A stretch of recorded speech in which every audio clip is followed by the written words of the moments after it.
CAG संबंधित जनहित याचिकेवर उद्या सुनावणी होणार आहे। नियुक्ती प्रक्रिया घटनाबाह्य ठरवण्याची मागणी करण्यात आली आहे। जनहित याचिकांवर सर्वोच्च न्यायालयात उद्या सुनावणी होणार आहे।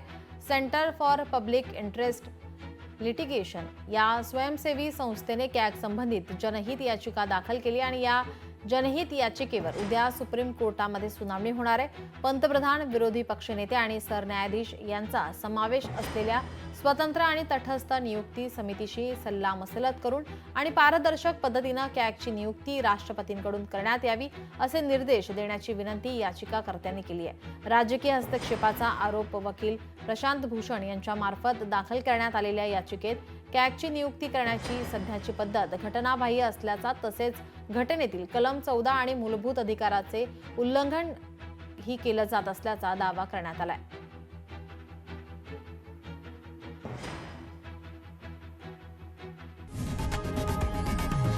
लोकशाही मराठी ऐका, पहा, जागरूक रहा।